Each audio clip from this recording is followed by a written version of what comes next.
자, 성경을 바로 알자 시리즈. 자, 오늘 이제 구원에 관한 9가지 용어들을 살펴보겠습니다.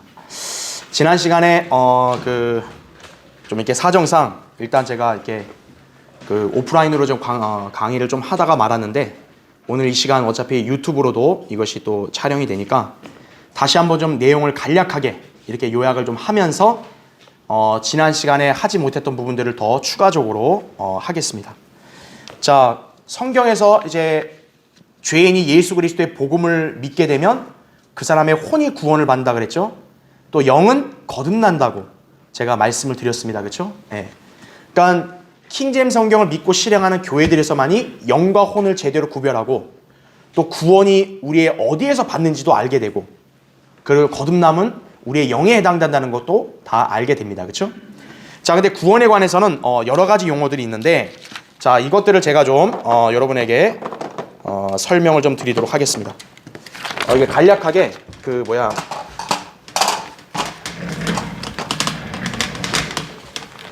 그 용어들을 좀 이렇게 설명을 드리면,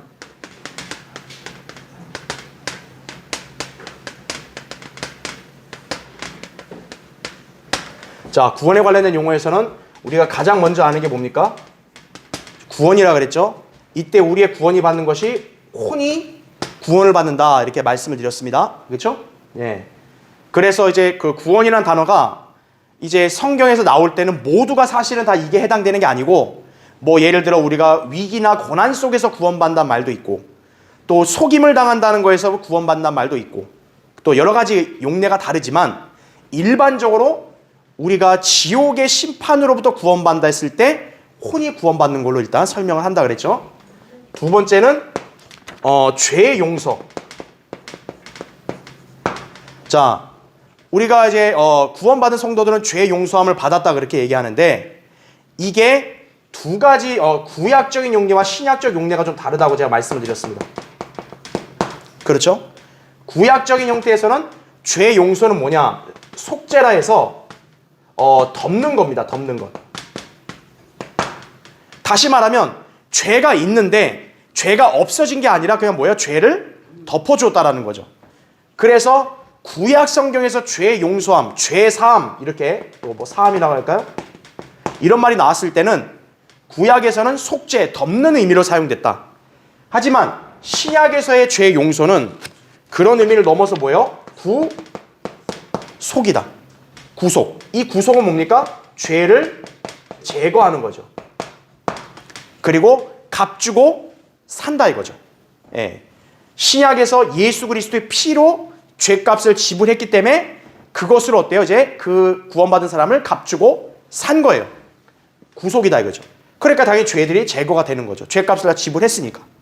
하지만 구약에서의 동물의 피는 죄들을 제거하는 것이 불가능하고 다만 덮어줬다. 그냥 용서해준 개념이다. 그래서 죄 용서는 이렇게 넓은 의미로 포괄이 돼요. 그러니까 여러분이 기본적으로는 죄를 용서해주는 걸로 알지만 구약과 신약의 좀 양상은 다르다. 이걸 여러분이 참고로 기억하시면 되겠고, 세 번째는 중생.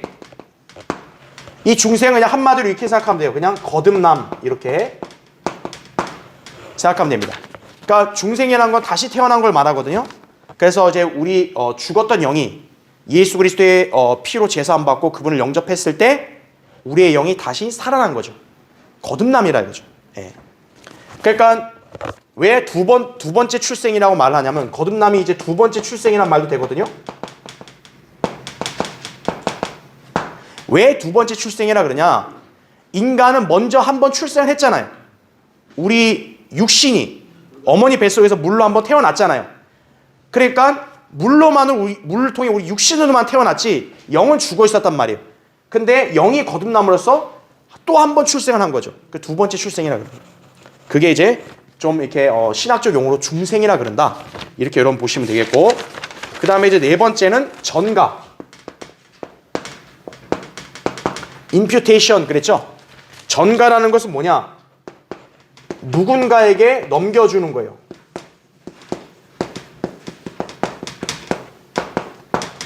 그래서 저는 이 전가를 어떤 예를 들었죠? 예수 그리스도의 장부, 그 다음에 우리 인생의 장부, 이 두 가지를 예를 들었죠. 우리 개개인의 인생의 장부에는 온갖 더럽고 불결한 죄들이 많아요. 하지만 예수 그리스도의 장부에는 깨끗해요. 죄가 없이 완벽해요. 그러면 하나님은 어떻게 했냐? 그 장부에 겉표지 있죠. 겉표지를 떼서 바꿔 붙인 거예요. 즉 그 말은 뭐냐? 예수 그리스도의 완벽하고 깨끗한 인생의 장부를 우리에게 주시고 우리의 더럽고 불결한 죄의 장부를 누가 가져가요? 예수 그리스도가 가져가신 거죠. 그래서 예수 그리스도가 그 죄의 심판으로 십자가에서 피 흘려 죽으신 거예요. 그래서 그렇죠. 그러니까 여러분이 예수 그리스도를 믿는 순간 하나님의 관점에서는 여러분의 모든 죄와 허물은 예수님에게 다 떠넘겨갔고 예수님의 완벽한 은혜를 우리에게 떠넘겨진 거예요. 전가시켰다는 거죠. 예. 그래서 우리를 하나님께서 의롭다 이렇게 말하는 거예요. 왜? 예수 그리스도를 통한 하나님의 의를 받으니까 우리는 이제 의롭다 이렇게 된 거예요. 아무것도 한 게 없는데도. 그렇죠? 다섯 번째는 그래서 이제 의롭게 됨 이런 말 썼다 그랬죠? 이거를 이제 칭의라고 합니다. 의롭게 됨. 즉 우린 다 불결한 죄인인데 예수 그리스도를 믿고 구원받은 순간 하나님은 우리를 의롭다 이렇게 선포하신 거예요. 너는 이제 의롭다 땅땅땅. 예, 의롭다고 얘기한 거예요. 의롭게 된 거예요. 예. 구약에서는 어떻게 된 거예요? 행위로 자기의 믿음을 보여야 아브라함처럼 행위로 보여야 의롭다고 인정이 되는데 우리는 그런 거 필요 없이 예수님이 다 했으니까 그냥 믿었다는 사실만으로 의롭다. 이미 여러분 의롭다고 딱 법정에서 재판에 딱 하면 어때요? 이미 끝난 거죠. 못하죠. 그죠? 그 다음에 여섯 번째 화목 제물이다. 여러분 화목 제물 바로 이분이 누굽니까? 예수님이시죠? 요한일서 2장 2절에도 보면 우리의 죄들을 위한 화목 제물이시다 그랬어요. 우리뿐만 아니라 온 세상의 죄들을 위한 것이라 이렇게 말씀했습니다. 즉 그 말이 뭐냐? 구원받지 않은 죄인은 하나님과 이미 어떤 관계예요? 원수 관계예요. 원수는 사이좋게 못 지내죠. 으르렁대면서 적이로 맞서야 되는데 하나님 앞에서 적이 관계 있는 게 얼마나 무서운 거예요. 하나님의 분노가 이렇게 딱 차오르니까 예수 그리스도께서 화목하십시오. 화목하게 다시 화평을 가지십시오. 그 분노를 저에게 쏟으십시오. 여기 죄인들에게 쏟지 말고 그 분노와 저기를 나에게 쏟으십시오. 그렇게 하고 인간들에게 어떻게 하는 거예요? 내가 너희들의 하나님에 대한 분노를 내가 대신 다 치르겠다. 그래서 예수 그리스도가 화목제물이 되신 거예요. 그러니까 그분을 영접한 사람은 어떻게 된 거예요? 이제 하나님의 저기와 분노를 받을 이유가 없게 되는 거예요. 그래서 화목제물이시다. 화목하게 되라. 화목하게 만들기 위해서 내가 제물이 되겠습니다. 이렇게 된 거죠. 그러니까 인간들은 어떻게 해야 돼요? 하나님과 화목 관계를 이제 유지하려면 그 화목 제물은 예수님을 통해서만이 가능한 거예요.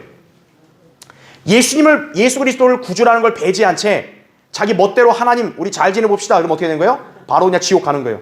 예. 예수 그리스도를 구주로 믿어야만 그래야 화목 제물의 효력이 미치는 거예요. 그 사람한테. 자, 여섯 번째 이렇게 되겠고, 그다음에 일곱 번째. 자, 일곱 번째는 화해입니다. 화해. 자, 화해. 자, 약간 비슷한 개념인데 이제 화해는 이제 마치 뭐와 똑같냐면 적대 관계가 청산되고 호전된 거예요. 오케이. 우리 인간 죄인들과 하나님 사이에 적대 관계인데 이제 호전이 된 거예요. 예수 그리스도의 죽으심을 통해. 그래서 하나님이 화해하자 이거죠. 이제 우리 다 청산하고 우리 분노 다 쏟았으니까 이제는 화해하자. 그럼 인간은 어떻게 해야 돼요? 그 화해의 손을 예수 그리스도를 통해 붙잡아야 되는 거죠. 예, 예수 그리스도를 믿겠습니다. 그럼 이제 하나님이 화해하시는 게 오케이. 자, 이제 우리 다 풀자. 화해하자. 바로 이런 개념이에요. 근데 가인처럼 난 내 마음대로 할게요. 나 새벽 예배 하니까 받아주세요. 그럼 어떻게 돼요? 화해가 안 된 거예요. 예, 하나님과 그냥 적대관계로 계속 가다가 지옥 가는 거예요. 화해라 이거죠. 화해. 그렇죠? 그래서 여러분이 이 개념으로 뭐 어떤 걸 알아야 되냐면 고린도서 5장에 보면은 그 그리스도인들에게 화해의 직분을 맡기셨다 그래서 화해의 직분. 그러니까 우리는 화해의 직분이 뭐냐면 우리는 저 세상 죄인들과 하나님 사이를 화해시키는 사람들인 거예요, 우리는. 쉽게 말하면 약간 일종의 중재자 비슷한 건데 정확한 건 아니지만 어쨌든 우리가 화해의 복음을 전파하는 거예요. 너희들은 본디 하나님과 적대 관계고 하나님이 너희들에게 분노로 너희를 대해야 되는데 예수 그리스도가 너희의 죄들 대신해서 십자가에 피 흘려 죽으시고 부활하셨다. 너희는 그 사실을 그냥 믿고 예수님만 영접하면 하나님이 너희가 화해한다. 그러니까 너네 빨리 영접해라. 하나님과 빨리 화해해라. 그렇게 되는 거예요. 그 이 사람들이 예수님을 영접하게 되면 어떻게 돼요? 하나님은 바로 화해하는 거예요. 영접했습니다.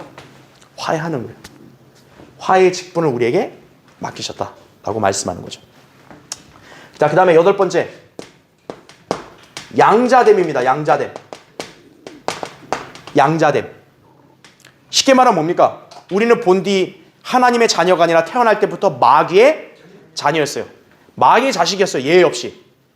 그런데 예수 그리스도를 구주로 영접하면 어때요? 마귀의 자식에서 하나님의 아들로 입양을 하는 거예요. 입양. 하나님께서. 여러분 입양하면 어떻게 돼요? 너는 이제 내 양자다. 내 아들이다 이거죠. 예.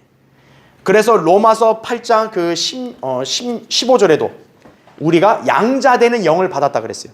예. 그러니까 성도 안에 내주한 성령님이 뭐라고 표현해요? 양자되는 영 이렇게 해줘. 양자되는 영이라 그래요. 또 갈라디아서 4장 6절에 보면은 아들의 영이라고 또 말합니다. 아들의 영. 그래서 우리 안에 계신 성령님이 양자되는 영, 아들의 영이니까 하나님을 뭐라고 부르는 거예요? 우리가 아바, 아버지라고 부르는 거예요.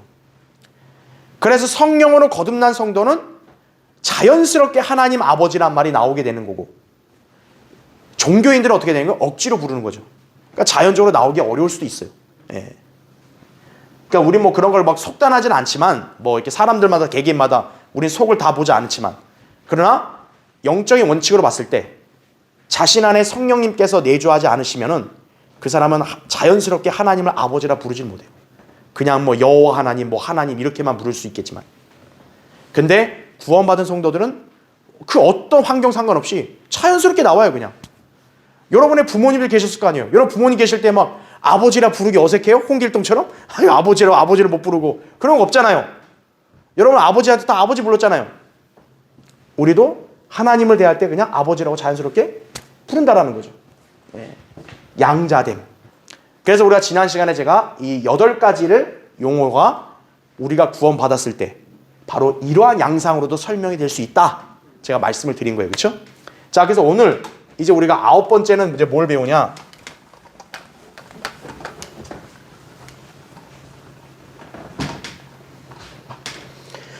자, 오늘 할 이제 9번째 용어는 뭐냐면 거룩하게 됨이에요. 거룩하게 됨. 거룩하게 됨. 이제 이 9번째 용어를 한번 이제 교환으로 살펴보겠습니다. 여러분 거기 3페이지 보세요. 영어로 이제 sanctification이라고 그러고 성화라고 합니다. 성화. 이제 성화란 자체가 이제 거룩하게 돼간다는 뜻이 있거든요.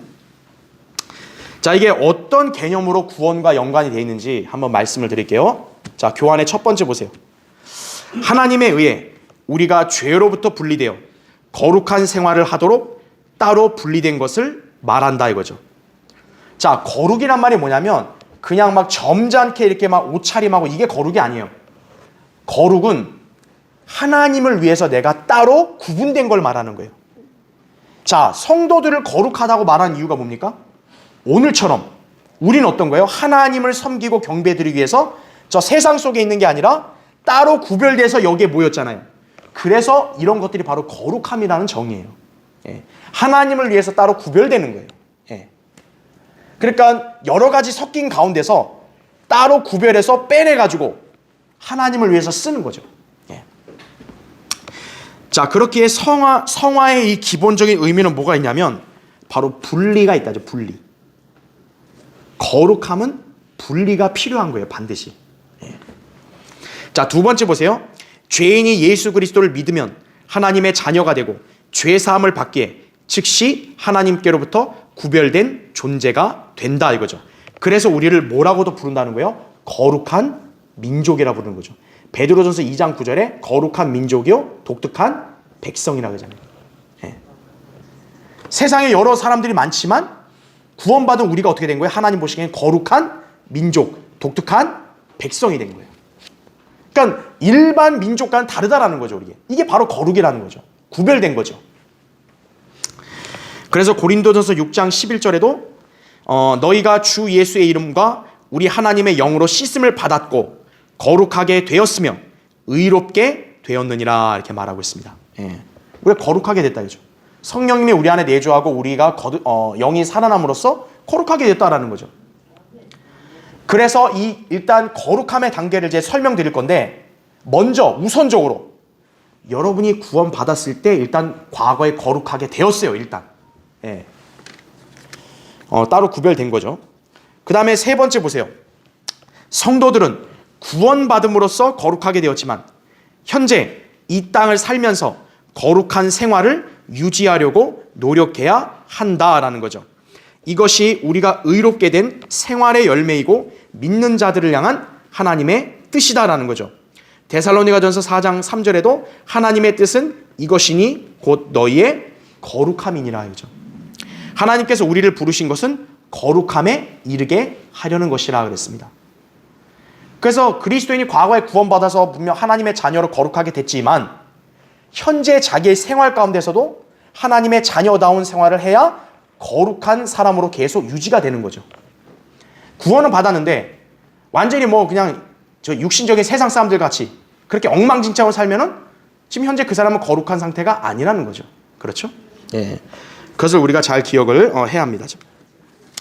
자, 네 번째 보세요. 교환에. 자, 현재 우리의 삶 속에서, 자, 그러면 우리가 현재 어때요? 거룩하게 산 성도가 있지만 어제는 거룩하다가 오늘은 거룩함을 잃을 때가 있어요. 죄에 연루되니까. 자, 그럴 때는 어떻게 합니까? 꾸준히 말씀을 통해서 우리가 거룩함을 계속 유지해 나갈 수 있는 거예요. 그런 의미에서 성도들은 늘 말씀의 물로 우리를 씻어서 거룩한 상태를 유지해야 되는 것이다 라는 거죠. 예. 아버지의 진리로 그들을 거룩하게 하여 주옵소서. 아버지의 말씀은 진리니이다 이거죠. 그러니까 하나님의 말씀을 통해 우리는 계속 어떻게 거룩하게 될 수가 있는 거죠. 예. 왜 여러분이 자꾸 주일날 이렇게 와서 설교를 듣고 말씀을 공부하고 그래야 되냐? 여러분이 세상을 살다 보면 더러운 때들이 자꾸 묻는 거예요. 아무리 여러분이 조심하려고 해도 더러운 때들이 묻는 거예요. 설교를 통해서 여러분이 그걸 말씀의 물로 씻으라는 거예요. 계속. 아니, 어제 목욕했다 해서 그 다음날 안 씻을 거예요? 세수 안 할 거예요? 발 안 씻을 거예요? 일주일 됐는데 나 일주일 전에 목욕탕 가서 때 다 뺐으니까 나는 오늘 안 씻어. 그럴 수 있어요? 일주일 동안? 아니죠. 내가 아무리 깨끗하고 정결하게 나를 살라고 했어도 더러운 곳에 자꾸 생활하다 보면 어때요? 묻는 거예요. 여러분이 새하얀 옷을 입고 있다 생각해봐요. 그 옷에 때 안 묻으려고 얼마나 노력을 해요. 근데 여러분 하루 이틀 활동하고 보세요. 옷이 더러워진다고요. 그러니까 반드시 정결한 과정이 필요하죠. 하나님의 말씀을 여러분이 왜 주일마다 계속 들어야 되냐? 여러분이 세상을 살면서 알게 모르게 묻은 그런 점과 흠들을 말씀의 물로 자꾸 씻겨내야 되는 거예요. 예. 그런 과정이다 보시면 되죠. 베드로전서 1장 15절 16절에도 너희를 부르신 그분께서 거룩하신 것처럼 너희도 모든 행실에 거룩하라 이렇게 말씀하고 있어요. 모든 행실에. 이는 기록되기를 내가 거룩하니 너희도 거룩하라고 하시기 때문이니라 이렇게 말씀하고 있습니다. 자, 그래서 현재는 우리가 계속 거룩함을 유지해 나가야 되는 거예요. 예, 거룩함을 유지해 나가야 되는 것이고, 다섯 번째 보세요. 우리의 현재 육신으로 인해 죄로 불결해질 수 있지만, 자, 우리가 죄를 짓게 되니까 불결함이 자꾸 생기잖아요. 그런데 우리는 미래에는 죄를 더 이상 질까 안 질까요? 안 짓겠죠. 우리가 휴거가 되면 예수 그리스도와 같은 영광스러운 몸으로 변모가 되니까 이제는 우리의 몸 자체도 어떻게 되는 거예요? 완전히 거룩해지는 거죠. 미래에 거룩하게 될 것이다라는 거죠. 예. 제가 완전히 거룩한 상태가 되는 거예요. 주님이 오시면. 그러니까 주님이 오실 때까지는 이 땅에서 우리의 믿음의 행실과 노력으로 항상 거룩함을 유지해야 된다는 것이죠. 그래서 여섯 번째 보세요. 그러므로 구원받은 성도들은 크게 세 가지의 의미에서 거룩하게 되었다고 말할 수 있다. 먼저 과거에 우리가 구원받았을 때 죄의 형벌로부터 분리되었다 이거죠. 그렇죠. 여러분이 예수 그리스도를 영접함으로써 이제는 지옥의 형벌에서 어때 완전히 면제가 돼버렸잖아요. 대다수 인간들은 다 어디로 가야 돼요? 지옥의 형벌을 받아야 되는데 여러분은 그런 부류에 이제 속하지가 않게 된 거죠. 그런 사람들로부터 분리가 된 거죠. 그래서 여러분이 죄의 형벌로부터 구원받았다, 거룩하게 되었다 이렇게 표현할 수 있는 거예요. 자, 그 다음에 그리고 현재 우리가 거룩한 생활을 유지할 때 자, 뭐라고 얘기할 수 있냐? 죄의 권세로부터 분리될 수 있다라고 했습니다. 당연하죠. 여러분이 영적인 생활을 잘하고 말씀에 따라서 여러분이 실행을 하고 하게 되면 어떻게 돼요? 죄에 대해서 연루가 안 되니까 여러분은 거룩함이 유지가 되겠죠. 다시 말하면 죄악된 상태에서 분리가 자연스럽게 되고 있는 상태죠. 그래서 현재는 죄의 권세로부터 구원받고 있다 이렇게 쓸 수 있는 거예요. 왜요? 현재 내가 거룩함을 잃어버릴 수도 있잖아요. 근데 다시 회복할 수 있잖아요. 그래서 현재는 그리스도인의 구원에 대해서는 죄의 권세로부터 구원받고 있다. 거룩하게 되어가고 있다. 이렇게 쓰는 거예요. 예. 또한 미래에는 우리는 주님께서 우리의 몸의 구속을 이루어 주시면 죄의 임재로부터 분리될 것이다라는 거죠. 이제 더 이상 이 땅에서 완전히 우리가 떠나니까, 그렇죠? 이제 변화된 몸을 입으니까 죄가 언제든 우리에게 임재 올 수 있는 상황이 아예 없어져 버리는 거 아니에요? 그렇죠. 그래서 죄의 임재로부터 구원받을 것이다 이렇게 되는 거예요. 다시 한번 정리하면 이 거룩하게 되면 이렇게 세 가지로 나뉘는 거예요. 과거, 현재, 미래로 우리가 세 단계로 나눌 수 있는 거예요. 그래서 과거는 죄의 형벌로부터 구원받았다 이렇게 되는 거죠. 거룩하게 되었다 이미 우리는 과거로 쓰는 거예요. 구원받았을 때니까. 현재는 죄의 권세, 죄는 계속 힘을 갖고 있잖아요. 지금도 현재 이 땅에서. 그러니까 그 죄의 권세로부터 어때요? 나는 구원받고 있다. 거룩하게 되어가고 있다. 이렇게 쓸 수 있는 거예요. 왜요? 거룩함을 유지했다가 또 실패하다가 다시 회복하기도 이런 과정을 반복을 하니까 현재는 죄의 권세로부터 구원받고 있다. 이렇게 얘기하는 거고 미래는 죄의 임재. 죄가 아예 임재 자체를 못하는 거죠. 우리가 변화된 몸을 입고 떠나니까. 그래서 미래는 죄의 임재로부터 구원받게 될 것이다. 이렇게 표현하면 여러분이 성경적으로 정확하게 그래서 설명하게 된다. 이렇게 기억하시면 됩니다. 자, 마지막 7번째. 하나님께서는 성도들이 이 거룩함을 영, 혼, 몸이 잘 유지되도록 명령하셨다 이거죠. 그럴 때 우리는 주님께로부터 책망을 듣지 않게 되는 것이다 그랬어요. 화평의 하나님, 바로 그분께서 너희를 온전히 거룩하게 하시고 너희의 온 영과 혼과 몸이 우리 주 예수 그리스도께서 오실 때까지 책망할 것이 없게 보존되기를 하나님께 기도하노라 이거죠. 그래서 그리스도인은 자기의 영 그리고 자기의 몸을 잘 관리해야 되는 거예요. 여러분의 영에 악영향을 끼칠 수 있는 것들을 여러분 피해야 되고 여러분의 몸을 해칠 수 있는 그런 환경도 여러분 조심해야 되는 거예요. 왜요? 여러분의 몸은 여러분의 것이 아니라 주님의 것이기 때문에 여러분의 몸도 주님을 위해 사용돼야 되는데 여러분 마음대로 사용하다가 몸이 망가져버리면 어때요? 하나님이 사용을 못하는 거예요. 그래서 여러분의 몸도 잘 거룩함이 유지될 수 있게 거룩한 생활을 할 수 있게 관리를 잘해야 된다. 그렇죠? 자, 이렇게 해서 우리는 구원에 관한 9가지 용어들을 한번 살펴봤습니다. 자, 우리가 구원받은 이 복음의 진리는 단순한 것 같은데 진짜 우리가 구원받을 때 이렇게 얼마나 놀라운 역사인지가 이렇게 다양한 양상으로 설명이 되죠. 그렇죠. 예. 그러니까 여러분이 구원은 은혜로 거저받았다 하지만 하나님의 편에서는 엄청난 선물을 주셨다는 걸 아셔야 돼요. 그렇죠? 자, 이제 참고적으로 볼 거는 이제 여러분이 이 용어 부분에 대해서 약간 혼동이 될 수 있어서 좀 설명을 추가로 드릴게요. 회개와 자백입니다. 자, 회개와 자백. 자, 어떤 차이가 있는가 한번 볼게요. 자, 첫 번째 보세요. 회개라는 게 뭐냐? 돌아선다는 뜻이 있습니다. 돌아서. 근데 엄밀히 말하면 그냥 돌아서는 것은 회개가 아니에요. 죄에서 돌아섰으면 누구에게 가야 되는 거예요? 하나님께 가야지 그게 진정한 회개예요. 예. 예를 하나 든다면 누가복음 15장에 탕자 있잖아요. 탕자가 방탕하고 자기 멋대로 먼 나라에 살다가 비참하게 됐을 때 뭐라 그래요? 내가 하늘을 거역할 죄를 지었다. 자, 자기가 죄 졌다는 걸 분명히 시인하죠. 근데 그걸로 끝나지 않아요. 내가 아버지께 돌아가겠다. 돌아가잖아요. 그게 회개입니다. 그래, 나 죄 졌어. 세상 사람 다 얘기해요. 나 잘못했어. 근데 끝이다. 그럼 아무 일도 안 일어나요. 죄를 시인했으면 어떻게 해야 되는 거예요? 이제 하나님께 돌아와야 그게 회개인 거예요. 네. 지금 현재 죄인은 어떻습니까? 구원받지 않은 죄인들은 하나님께로부터 멀어져 있잖아요. 하나님으로부터 멀리가 있잖아요. 그러니까 죄인이 예수 그리스도의 복음을 듣고 또 구원을 받으려면 어떻게 해야 되는 거예요? 자기가 죄인인 걸 시인하고 이제 돌이켜서 예수 그리스도께 나아가야 되는 거죠. 그래야 구원을 받는 거죠. 그렇죠? 그냥 죄 졌어요. 그럼 예수 그리스도 영접해야죠. 아니요? 그럼 아무 일도 안 일어나는 거예요. 그거는. 그죠? 예. 자, 그래서 계속 읽어볼게요. 그러므로 진정한 회개는 죄에서 돌아서서 하나님께로 향하는 것이다. 왜냐? 회개는 변화의 경험을 수반해야 돼요. 회개를 했다는 표식은 뭐냐면 반드시 변화되었다라는 표식이 있어야 되는 거예요.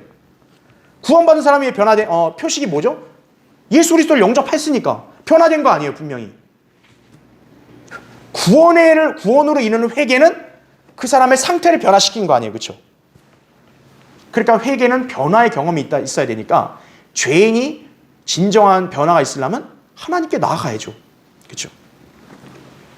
그런 의미에서 단순히 죄책감, 죄로 인한 탄식, 회개는 그런 차원이 아니다라는 걸 아셔야 돼요. 자, 괄호 1번 보세요. 죄인은 누구나 죄 가운데 있어서 하나님과 멀어진 상태이기에 죄로 인해 죽게 된다. 그래서 구원받는 것은 이 죄로부터 분리되어 하나님께 속하는 것이기에 이것을 생명에 이르는 회개, 구원에 이르는 회개, 이렇게 말하는 것이다라는 거죠. 자, 다음 페이지 보세요.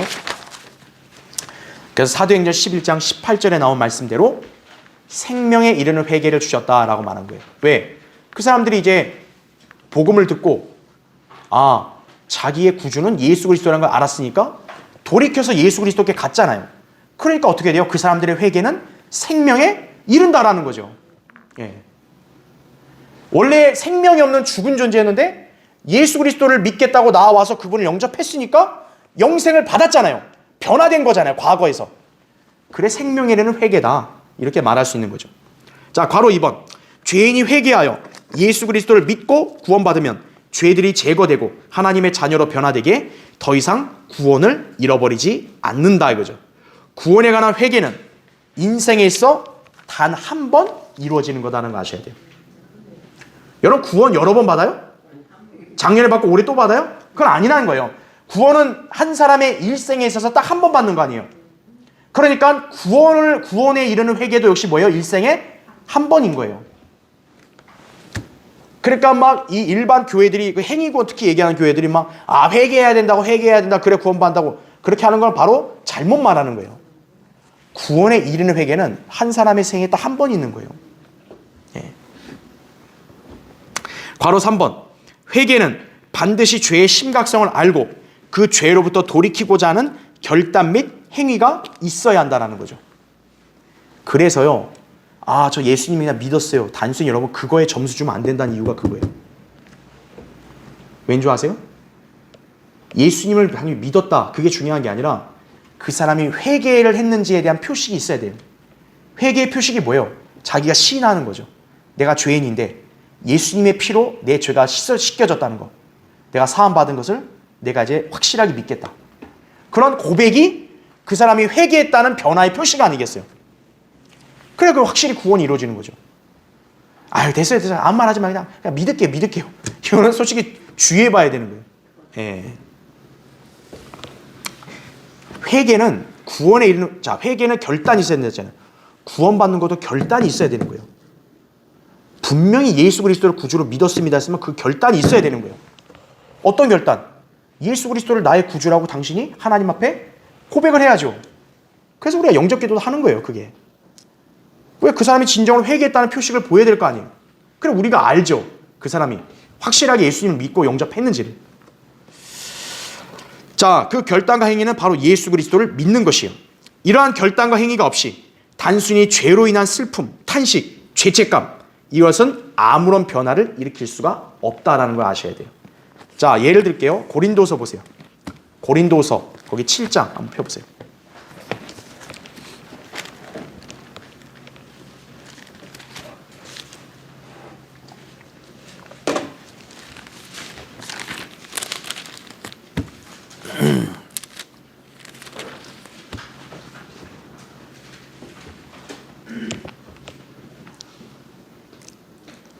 자, 고린도서 7장 10절에 하나님의 뜻대로 하는 슬픔은 구원을 위한 회개에 이르게 하므로 후회할 것이 없느니라. 그러나 세상의 슬픔은 사망에 이르느니라. 이렇게 말씀하고 있어요. 하나님의 뜻대로 하는 슬픔이 뭐냐면 말 그대로 자기 자신이 죄인이라는 사실을 그대로 인정하는 걸 말하는 거예요. 근데 세상의 슬픔은 뭐냐? 자기가 잘못 행동한 것에 대한 후회를 말하는 거예요. 예를 들어 볼까요? 자, 베드로, 유다 이스카리옷. 어떻게 보면 둘 다 예수님을 배반한 것과 똑같아요. 그렇죠? 베드로는 예수님을 3번 부인하고 저주까지 했단 말이에요. 자, 그런데 둘 다 어떻게 됐습니까? 예수님의 모습을 봤을 때 베드로도 비통하게 울었잖아요. 그런데 베드로는 구원을 위한 회개를 했기 때문에 베드로는 구원받은 거죠. 바로 그게 뭐냐면 자기 자신이 죄인이라는 사실, 악하다라는 것을 그대로 하나님 앞에 시인하고 또 자기가 하나님께로 온전히 돌이킨 거죠. 그게 바로 하나님의 뜻대로 하는 슬픔이에요. 욥도 그랬죠. 욥기 42장에 보면 자기 자신이 이렇게 하나님 보실 때는 그런 죄인이라는 걸 인정하고 티끌과 재 속에서 회개하니까 하나님이 즉시 욥에게 2배의 복을 준 거죠. 예. 그러니까 하나님의 뜻대로 하는 슬픔은 자기 자신이 죄인이라는 것, 자기 자신은 아무것도 아니라는 것, 이것을 하나님 앞에 정직하게 시인하는 것으로 시작되는 거예요. 그러면 세상의 슬픔은 뭐냐? 내가 잘못 행한 것, 그걸로 후회하는 걸 말하는 거예요. 유다 이스카리ot이 바로 그거죠. 유다 이스카리ot도 어땠어요? 마태복음 27장에 보면은 이렇게 재판정에 있는 예수님의 모습을 보고 유다 이스카리ot이 양심의 가책을 느꼈어요. 그래서 그 종교 지도자들이 가서 자기가 받은 뇌물 던지고 내가 무죄한 자를 이렇게 넘겨줬다, 죽음에. 그랬단 말이에요. 그러니까 자기가 잘못했다는 걸 안 거예요, 유다 이스카리ot도.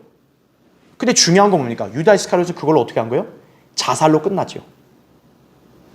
자기 자신이 악한 죄인이라는 걸 알았으면 회개, 돌이켜서 나아가면 되는데 그냥 내가 왜 그런 짓을 했을까? 나는 왜 이런 나쁜 짓을 했을까? 좀 그 말에 숨겨진 건 뭐예요? 내가 이 짓을 안 했으면 나는 그렇게 죄인이 아니다라는 거죠. 쉽게 말하면. 또 누구도 있냐? 파라오도 있습니다. 파라오. 모세와 아론을 대적한 파라오도 어때요? 계속 그냥 재앙으로 후디를 맞으니까 내가 하나님 앞에 죄졌다. 나 잘못했다 그랬거든요. 죄졌다고. 근데 그건 뭐예요? 자기가 그들을 막았던 게 잘못했다라고 얘기한 거지 자기 자신이 하나님 앞에 죄인이란 말은 아니에요. 그 증거가 뭐예요? 바로 재앙이 멈추니까 그 다음 파라오가 돌변해버리죠. 또 가지마. 바로 이게 세상의 슬픔이에요. 발람도 그랬죠. 발람도. 하나님께서 아주 위협을 주고 하니까 그냥 잘못했습니다. 그렇게 하는데 어때요? 발람도 결국 이렇게 멸망으로 갔죠. 그렇죠? 왜요? 자기가 행한 짓에 대해서 잘못했다라는 후회로 슬퍼하는 거기 때문에. 자기가 행한 짓 그걸로 잘못했다는 죄책감은 회개가 아니에요. 자기가 죄인이야. 자기 자체가 죄인이라고 알고 하나님 앞에 시인하고 이제 하나님께 나아가는 거예요. 그대로. 그게 하나님의 뜻대로 하는 슬픔이에요. 그래서 베드로는 늘 주님 앞에서도 주님 떠나가십시오. 나는 죄인입니다. 그러잖아요. 내가 뭘 잘못했습니다가 아니라 나는 죄인입니다. 그렇게 얘기하잖아요. 그 차이가 있다는 거죠. 그래서 구원을 위한 회개는 바로 이런 하나님의 뜻대로 하는 슬픔을 가진 사람만이 할 수 있는 거예요. 그냥 우리가 복음 전할 때도 다른 거 아니에요. 당신이 이렇게 나쁘니까 죄인이가 아니라 당신은 그냥 죄인이라고. 그거를 시인하고 그래서 당신을 위한 구주가 필요한 거라고. 이렇게 전하는 거예요. 그래서 복음은 우리가. 당신이 잘생기고 똑똑하지만 이걸 잘못했으니까 죄예요. 그게 아니라는 거예요. 당신은 그냥 죄인이라고. 그렇게 시작하는 거죠. 자, 괄호 4번 보세요. 교환에. 하나님께서는 이제 어느 누구에게도 회개하라고 명령하신다 이거죠. 그러니까 어떤 사람들은 회개는 무조건 구약적인 교리로만 알고 있어요. 신약에서는 회개가 필요 없다. 그런 거 아니에요. 바울도 회개를 전했어요. 사도행전 20장 21절에 보면 유대인과 또한 헬라인에게도 하나님께 대한 회개와 우리 주 예수 그리스도에 대한 믿음을 증거하였노라 이렇게 바울이 고백하고 있어요. 그러니까 회개와 구원은 같이 있어야 되는 거예요. 예. 그러니까 예수 십자가 이 얘기만 한 사람은 사실 구원받은 사람 아니에요. 자기가 죄인인 상태를 회개하고 그래서 예수님의 십자가 피로 내가 죄사함 받을 수 있다는 걸 알았기 때문에 내가 믿었습니다. 이게 구원이지. 자기가 죄인을 회개했다는 건 딱 배제하고 그냥 예수님 십자가 그 하나님 사랑이야 나 알아 믿어. 이건 구원이 아니에요. 자기가 회개한 게 없기 때문에. 그렇죠? 그걸 잘 기억해야 합니다. 자, 그럼 이제 두 번째 보세요. 자, 그럼 이제 구원받은 사람들 어떨까요? 구원받은 사람들. 자, 구원에 대한 회개는 한 번이라 했잖아요. 그럼 구원받은 사람은 이제 더 이상 뭐 회개가 따로 필요 없냐? 당연히 구원을 위한 회개는 필요 없죠. 근데 자기의 생활 속에서의 죄에 대해서는 어때요? 회개가 필요한 거예요. 그게 뭐냐? 자백입니다. 자백. 그 두 번째 보시면 자백이란 이미 회개하고 구원받은 사람이 영적인 생활을 위해서 일상적인 죄들로부터 자유함을 얻는 것을 말한다라는 거죠. 괄호 1번 구원받은 죄인은 아직 육신이 있어서 죄를 지을 수 있다. 그럴 때 하나님과의 교제가 단절되기 때문에 다시 주님과의 교제를 회복하기 위해선 그 죄들로부터 정결케 되어야 한다 이거죠.